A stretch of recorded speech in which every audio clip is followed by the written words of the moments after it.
Let me ask you a question. Why do you think people really buy things? Is it because of the product itself? The features? The price? No. People don't buy products.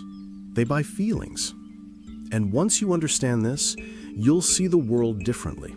You'll realize why Apple can sell a phone for $1,200, why Starbucks can charge $5 for coffee, and why people line up outside a store for hours when they could get the same thing somewhere else cheaper. Today, I'm going to take you deep into the psychology of buying. And once you know this, you'll never look at sales, marketing, or even your own shopping habits the same way again. The myth of logical buying. Most of us like to believe we make decisions logically. We compare prices, features, reviews, and then decide. But that's a lie. Neurologists have proven that 90% of buying decisions are emotional. Logic only comes later to justify the decision we've already made with feelings. Think about it. Why do people buy luxury cars? Not just to travel. Any car can do that. They buy status. They buy confidence. They buy the feeling of power when the engine roars. Why do couples spend thousands on weddings? The food, the dress, the hall. It's not just logistics. It's about the feeling of importance, love, and once-in-a-lifetime celebration. Why do we buy clothes we don't need? Because it makes us feel attractive, confident, accepted. It's never the product. It's the emotion behind it. The Apple example, selling lifestyle, not phones. Take Apple. They don't just sell phones, they sell belonging. When you see that glowing Apple logo, it's not just a device. It says something about who you are, creative, modern, successful. People line up overnight not because they desperately need a new phone, but because they crave the feeling of being first, of being special, of owning status. That's why when Apple launches a new iPhone, they don't talk about processors or memory. First, they show sleek visuals, people creating music, people connecting. They're not selling gigabytes. They're selling dreams, identity, and lifestyle. Why would anyone pay $5 for coffee when they could make it at home for 50 cents? Because Starbucks doesn't sell coffee. Starbucks sells comfort. Starbucks sells a place where you belong. They've turned a simple drink into a third space. Not home, not work, but a cozy environment where you feel connected. That's why people proudly walk around with the Starbucks logo on their cups. It's not caffeine, it's community, it's identity, it's lifestyle. Here's the secret. People buy because of 4 main feelings. 1, status, makes me feel important, successful, respected. Luxury brands, watches, cars, exclusive memberships. 2, belonging, makes me feel part of a group, accepted, included. Apple, Nike, social clubs, even gaming communities. 3, security, makes me feel safe, protected, stress-free. Insurance, home systems, financial products. 4, excitement, enjoyment. Makes me feel joy, fun, thrill. Vacations, games, concerts, even Netflix. Whenever you buy something, ask yourself, which of these feelings am I chasing? It's always one of them. Let me tell you a true story. In 2009, a group of researchers conducted a strange experiment. They bought random thrift shop items, old mugs, toys, and knickknacks, for $1 or $2 each. Nothing special. But then, they added one twist. They asked writers to create stories about each item. For example, an old keychain was described as a soldier's lucky charm from the war. A cracked mug was written about as if it once belonged to a famous poet. They put these items on eBay, with the stories attached. Do you know what happened? The $1 items sold for $20, $30, even $100. Altogether, items worth just $129 were sold for over $8,000. Why? Because people weren't buying mugs or toys, they were buying feelings. The story transformed junk into treasures. So, how does this apply to you? If you're in sales, business, or even just trying to convince someone, stop selling the product.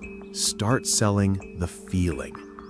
If you're selling clothes, you're not selling fabric, you're selling confidence. If you're selling courses, you're not selling information, you're selling a better future. If you're selling technology, you're not selling specs, you're selling power, simplicity, belonging. Even in daily life, this matters. Want to convince your parents, your boss, your friends? Don't bombard them with facts. Speak to the emotion first. Humans make decisions with feelings and justify them with logic later. The power of storytelling in selling. Stories sell. Facts don't. And the reason is simple. Stories create feelings. Think about it. When a company tells you a story about the founder, the customers, or the journey behind the product, you feel connected.